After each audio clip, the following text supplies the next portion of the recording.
আসসালামু আলাইকুম। জান্নাত কিচেন ব্লগে আপনাদের সবাইকে স্বাগতম। আজ আমরা নিয়ে এসেছি আমের রেসিপি। প্রথমে আমরা 3টা আম নিয়ে নেব, তারপরে 3টা আমটাকে সুন্দর করে কেটে ধুয়ে নেব। আমি আধা ঘন্টা আগে ডালটা ভিজিয়ে রেখেছিলাম।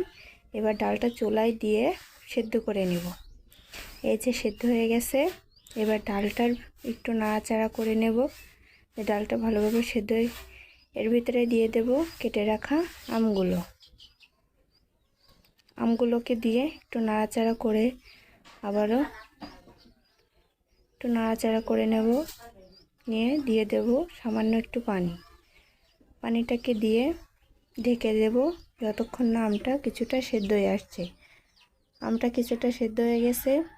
এবার এর ভিতরে দিয়ে দেব সামান্য একটু হলুদের গুঁড়া আর একটু লবণ দিয়ে সুন্দর করে মিশিয়ে এটাকে আবারও একদম ভালোভাবে সিদ্ধ করে নেব। এই যে সিদ্ধ হয়ে গেছে। এবার আপনারা চাইলে ঘুটনি দিয়ে ঘুটে দিতে পারেন। আমি ঘুটি না, কারণ আমার এভাবে ভালো লাগে। এবারে দিয়ে দিচ্ছি পরিমাণ মতো পানিটা দিয়ে সুন্দর করে বলক তুলে নিতে হবে। এরকম যখন ফুটে উঠবে ডালটা, তখনই নামিয়ে নেব।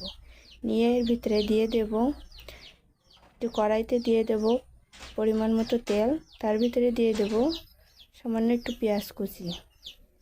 ওই সাথে চাইলে আপনারা রসুনটাও দিয়ে নেবেন, কিন্তু রসুনটা দিতে গেলে আগে থেকে একটু রসুনটা ভেজে নেবেন, তারপরে পেঁয়াজ কুচিটা দিবেন। এই যে পেঁয়াজটা সুন্দর করে ভাজা ভাজা হয়ে গেছে। পেঁয়াজটা একদম লাল লাল করে ভেজে নেবেন।